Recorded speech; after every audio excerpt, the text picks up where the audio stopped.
Hello, boys and girls. Today we celebrate Read Across America and we also celebrate Dr. Seuss's birthday. My name is Miss Ruiz. I am your L.B.J. librarian, and today I'm going to be reading to you one of my favorite books called The True Story of the Three Little Pigs, as told to John Scieszka, illustrated by Lane Smith. Everybody knows the story of the three little pigs, or at least they think they do. But I'll let you in on a little secret. Nobody knows the real story because nobody has ever heard my side of the story.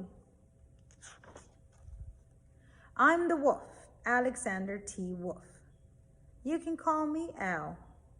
I don't know how this whole big bad wolf thing got started, but it's all wrong.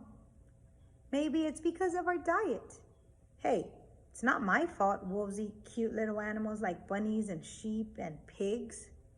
That's just the way we are. If cheeseburgers were cute, folks would probably think you were big and bad too.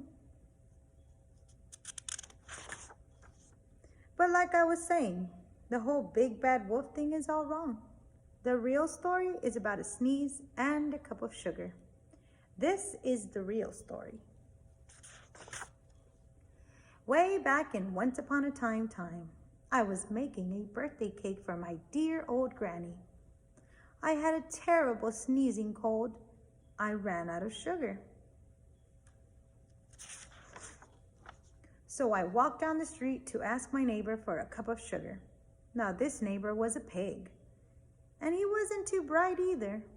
He had built his whole house out of straw. Can you believe it? I mean, who in his right mind would build a house of straw? So of course, the minute I knocked on the door, it fell right in.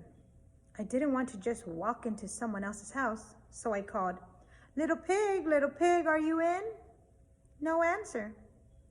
I was just about to go home with a cup of sugar for my dear old granny's birthday cake. That's when my nose started to itch. I felt a sneeze coming on. Well, I huffed and I snuffed. And I sneezed a great sneeze. Achoo! And you know what? That whole darn straw house fell down. And right in the middle of the pile of straw was the first little pig, dead as a doornail. He had been home the whole time. It seemed like a shame to leave a perfectly good ham dinner lying there in the straw, so I ate it up. Think of it as a big cheeseburger just lying there.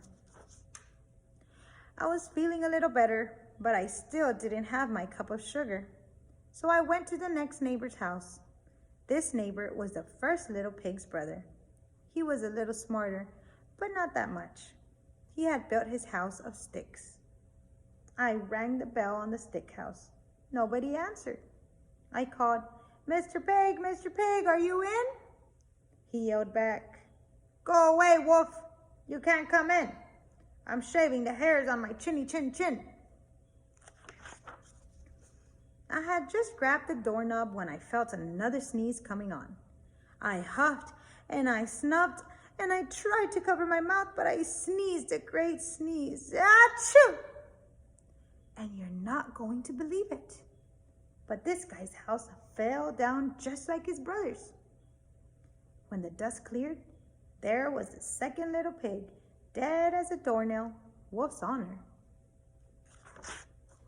Now, you know food will spoil if you just leave it out in the open. So I did the only thing there was to do. I had dinner again. Think of it as a second helping. I was getting awfully full, but my cold was feeling a little better. And I still didn't have that cup of sugar for my dear old granny's birthday cake. So I went to the next house. This guy was the first and second little pig's brother. He must have been the brains of the family. He had built his house of bricks. I knocked on the brick house. No answer. I called, Mr. Pig, are you in?" And do you know what that rude little porker answered? "Get out of here, wolf. Don't bother me again." Talk about impolite. He probably had a whole sack full of sugar and he wouldn't give me even one little cup for my dear, sweet old granny's birthday cake? What a pig. I was just about to go home and maybe make a nice birthday card instead of a cake when I felt my cold coming on. I huffed and I snuffed and I sneezed once again. Achoo! Then the third little pig yelled, and your old granny can sit on a pin. Now, I'm usually a pretty calm fellow, but when somebody talks about my granny like that, I go a little crazy. When the cops drove up, of course I was trying to break down this pig's door, and the whole time I was huffing and puffing and sneezing and making a real scene. The rest, as they say, is history. The news reporters found out about the 2 pigs I had for dinner. They figured a sick guy going to borrow a cup of sugar didn't sound very exciting. So they jazzed up the story with all of that huff and puff and blow your house down. And they made me the big bad wolf. That's it. That's the real story. I was framed. But maybe you could loan me a cup of sugar. The end. Well, boys and girls, I hope you enjoyed this story. Bye.